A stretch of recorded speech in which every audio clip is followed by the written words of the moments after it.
तो फ्रेंड्स इस video series में जो हम डिस्कस करेंगे यानी जो शुरुआत करेंगे, जितने भी रेलवे जो ग्रुप डी का एग्जाम हुआ हो, रेलवे जेई का एग्जाम हुआ हो, एएलपी हुआ हो या आरआरबी एनटीपीसी का सीबीटी 1 हुआ हो, जितने भी कथन और निष्कर्ष के क्वेश्चंस पूछे गए हैं उन सभी को हम इस जो वीडियो अब हमारी ये सीरीज चलेगी इसमें डिस्कस करेंगे, जितने भी प्रीवियस एग्जाम्स में पूछे गए हैं। क्योंकि आपको पता है कि रेलवे एग्जाम्स में जो कथन और निष्कर्ष के सवाल हैं ये काफ़ी ज़्यादा आते हैं, काफ़ी भर भर कर आते हैं, 5 से 10 तक ये हर पेपर में रखे हुए होते हैं। तो इसलिए क्वेश्चंस की सीरीज में लेकर आया हूँ। तो चलिए करते हैं शुरू। आज का जो हमारा पहला प्रश्न है वो यही है कि नयन के पास यानी नयन के पास 3 अलग अलग रंगों की 4 टोपी है। ध्यान रखना है, नयन के पास 3 रंग है यानी 3, ध्यान रखना है, रंग है और 4 टोपी है, यानी 4 टोपी है जिनके रंग कितने हैं, 3 रंग हैं। अब इन्होंने कथन दिए हैं।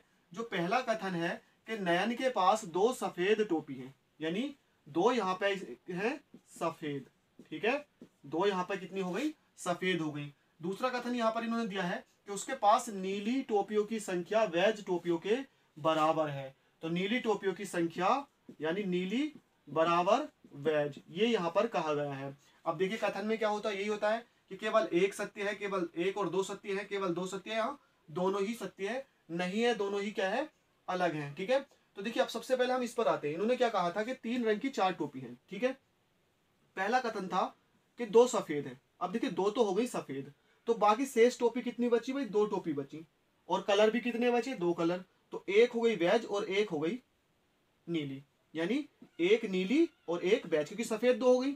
अब 2 टोपी 2 कलर, तो 2 कलर में एक नीली और एक बैज। तो यहाँ पर हमें पता है, यानी यहाँ से क्या निकल कर रहा था कि भाई ये वाली बात भी सही है और ये वाली बात भी सही है, यानी कथन 1 भी सही है और कथन 2 भी सही है। तो कौन सा इसका सही हो जाएगा, ऑप्शन नंबर बी, 1 और 2, यानी कि कथन 1 और 2 दोनों ही क्या है, सत्य है, तर्क संगत है। क्वेश्चन नंबर 2 यहाँ पर हमको दिया है, कथन यहाँ पर दिए गए हैं, 3 कथन है। पहला कथन है कि सभी खिलाड़ी मजबूत हैं। सेकंड है सभी सशक्त लोग लंबे हैं। थर्ड है अजीत सशक्त है। तो अब यहाँ पर हमको ये ऑप्शंस दिए गए हैं, इसमें से कौन सा ऑप्शन सही है ये हमको बताना है। तो अब देखिए कैसे करेंगे। तो पहला है कि सभी खिलाड़ी मजबूत है, तो इसका डायग्राम बना लेते हैं। देखिए ये हो गए खिलाड़ी, हमने मान लिया ये हो गए खिलाड़ी, और इन्होंने कहा कि सभी जो खिलाड़ी हैं वो मजबूत हैं। भाई ये हो गए मजबूत, है ना, सारे के सारे खिलाड़ी क्या हैं, मजबूत हैं, पहला डायग्राम। दूसरे में है कि सभी सशक्त लोग लंबे हैं, यानी जितने भी सशक्त हैं वो लंबे हैं। तो देखिए ये हो गया सशक्त, ये हो गया सशक्त, और ये सारे के सारे क्या है, लंबे हैं, ये सारे के सारे हो गए लंबे। उसके बाद नेक्स्ट कहा कि अजीत जो है सशक्त है, यानी कि अजीत जो है ये आ गया, अजीत ये है सशक्त, ये अजीत सशक्त है। तो अब यहाँ पर कौन सा सही है, ए, अजीत एक खिलाड़ी, देखिए अजीत का खिलाड़ी का कोई संबंध ही नहीं है, तो ए सही नहीं हो सकता। नेक्स्ट है अजीत लंबा है, तो देख लेते हैं, ये हो गया अजीत, अजीत क्या है, सशक्त है, और सभी सशक्त लंबे, तो अजीत क्या है, जी हाँ लंबा बिल्कुल होगा। उसके बाद है अजीत एक लंबा खिलाड़ी, देखिए अजीत सशक्त जरूर है, सशक्त है तो लंबा भी है, लेकिन खिलाड़ी से इसका कोई संबंध नहीं है। और देखिए लास्ट था कि कोई निष्कर्ष नहीं निकाला जा सकता, तो ये भी गलत है। क्यों, क्योंकि इस निष्कर्ष भी निकाला जा सकता है कि अजीत क्या है, लंबा है, खिलाड़ी नहीं है, अजीत लंबा है, तो ऑप्शन बी बिल्कुल करेक्ट है। नेक्स्ट है क्वेश्चन नंबर 3।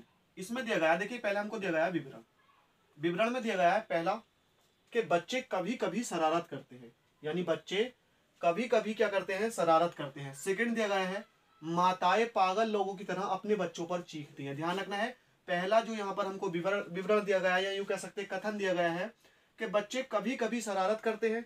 सेकंड है माताएं पागल लोगों की तरह अपने बच्चों पर चीखती हैं। तो अब यहाँ पर जो निष्कर्ष है, निष्कर्ष क्या दिए गए हैं, पहला है सभी माताएं पागल होती हैं। सेकंड, बच्चे अपनी माताओं के चीखने के कारण शरारती होते हैं। तो ये देखिए, अब पहला क्या था, देखिए बच्चे कभी कभी शरारत करते हैं, तो बच्चों की शरारत में देखिए माँ का कोई कारण नहीं है, बच्चे शरारत कर रहे हैं, ठीक है।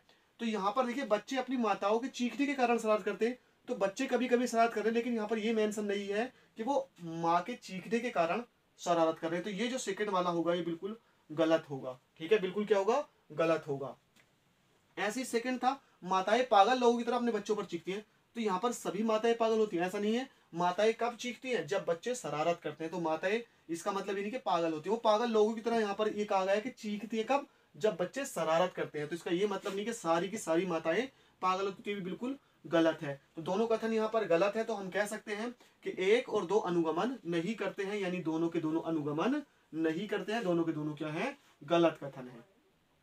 नेक्स्ट है क्वेश्चन नंबर 4।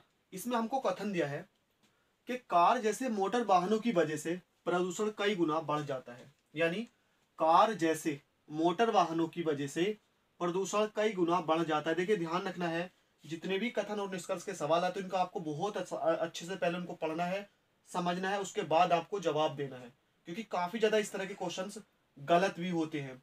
सेकंड यहाँ पर कहा गया है कि प्रदूषण के कारण श्वसन रोग बढ़ रहे हैं। तो दो कथन है, आप निष्कर्ष देखिए क्या है। पहला निष्कर्ष है यदि कार न हो तो प्रदूषण नहीं होगा, यानी यदि कार न हो तो प्रदूषण नहीं होगा। सेकंड यहाँ पर कहा गया है कि डॉक्टर प्रदूषण के कारण बहुत कमाते हैं, ये निष्कर्ष है। तो अब देखिए, पहली बात थी कि कार जैसे मोटर वाहनों की वजह से प्रदूषण कई गुना बढ़ जाता है, यानी कि साफ बात यहाँ पर ये कही गई है कि कार या कार जैसे, सिर्फ यहाँ पर कार दी गई है और यहाँ पर कार या कार जैसे मोटर वाहनों की वजह से प्रदूषण बढ़ रहा है। यहाँ पर ध्यान रखना आपको, प्रदूषण कई गुना बढ़ जाता है, तो प्रदूषण कई गुना बढ़ रहा है, यानी कि अगर कार नहीं होगी तो प्रदूषण तभी भी होगा, क्योंकि सिर्फ इनकी वजह से बढ़ रहा है। ये बात सही, कई गुना बढ़ रहा है, लेकिन होता है। अगर कार नहीं होगी प्रदूषण होगा, क्योंकि ये क्या यहाँ पर अगर होता कि कार जैसे मोटर वाहनों की वजह से ही प्रदूषण होता है, यहाँ पर होता नहीं है, प्रदूषण कई गुना बढ़ जाता है, मतलब होता है इनके बिना भी प्रदूषण। तो पहला कथन बिल्कुल गलत है। सेकंड यहाँ पर कहा गया कि प्रदूषण के कारण श्वसन रोग बढ़ रहे हैं। देखिए रोग बढ़ रहे हैं सही है, लेकिन यहाँ पर डॉक्टरों के कमाने ना कमाने का कोई भी यहाँ पर बात जो मेंशन नहीं की गई है। तो डॉक्टर प्रदूषण के कारण बहुत कमाते हैं, ये बात बिल्कुल गलत है। तो यहाँ पर हमने देखा कि देखिए दोनों गलत है, तो ऑप्शन में आपको मिलेगा कि देखिए कथन 1 और 2 यानी निष्कर्ष 1 और 2 दोनों ही अनुसरण नहीं करते हैं, या दोनों ही गलत है, या दोनों ही तर्कसंगत नहीं है, यानी कि ये हमारे दोनों गलत है। ऑप्शन में आ जाए कि अनुसरण नहीं करते तो आपको वो लगा देना है, ऑप्शन में आता है कि अगर कि तर्कसंगत नहीं है तो आपको वो लगा देना है, अनुसरण नहीं करते तो आपको वो लगा देना है, ठीक है। तो जैसा भी आपको लगा देना, बस इस तरह से आपको इनको करना है। चलिए नेक्स्ट क्वेश्चन की तरफ बढ़ते हैं। क्वेश्चन नंबर 5, इसमें कहा गया, देखिए कथन दिए गए हमको 4। पहला है सभी आम मीठे हैं, सेकेंड है कुछ सेब मीठे हैं, थर्ड है सभी गोलाकार फल मीठे हैं, फोर्थ है जैनी एक मीठा फल खा रही है। अब इनसे हमको बताने के कौन सा ऑप्शन जो है बिल्कुल करेक्ट है। पहला सभी आम मीठे हैं, हमने बना लिया मीठा, यानी ये कैटेगरी बना ली हमने कौन सी, मीठे वाली। अब सभी के सभी आम मीठे हैं, चलिए हमने इसमें आम रख दिया, भाई सभी जो आम हैं ये क्या है, मीठे हैं।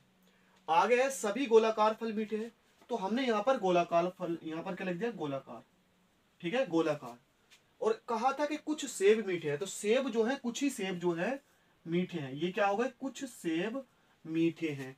जैनी एक मीठा फल खा रही है, यानी जैनी कौन सा फल खा रही है, जैनी इस कैटेगरी वाला एक फल खा रही है। तो अब यहाँ पर देखिए हमको ऑप्शन क्या दे गए थे कि जैनी सेब खा रही है, भाई हो सकता है सेब खा रही है, लेकिन बिल्कुल श्योर शॉर्ट नहीं है, क्योंकि सेबों का कुछ ही हिस्सा जो है वो मीठा है। उसके बाद है जैनी एक नींबू पसंद करती है, भाई इसका तो कोई मतलब ही नहीं होता, नींबू की तो यहाँ पर बात ही नहीं कही गई। थर्ड है जैनी एक नारंगी खा रही है, जी नहीं बिल्कुल नहीं खा रही है, क्योंकि नारंगी की भी बात नहीं हुई। उसके बाद है जैनी के आम खाने की संभावना सबसे ज्यादा है। तो देखिए ये हमारा ऑप्शन बिल्कुल सही होगा, क्यों, क्योंकि देखिए जैनी हो सकता है सेब खा रही हो, लेकिन यहाँ पर ये नहीं होगा कि जैनी एक सेब खा रही है, ये श्योर शॉर्ट हम नहीं है, क्योंकि कुछ ही सेब मीठे थे, कुछ ही, क्योंकि जैनी एक मीठा फल खा रही है और सेब कुछ ही मीठे थे और आम बिल्कुल सारे के सारे मीठे थे। तो संभावना किसकी ज्यादा है, जैनी के आम खाने की संभावना सबसे ज्यादा है। तो ऑप्शन डी बिल्कुल करेक्ट होगा।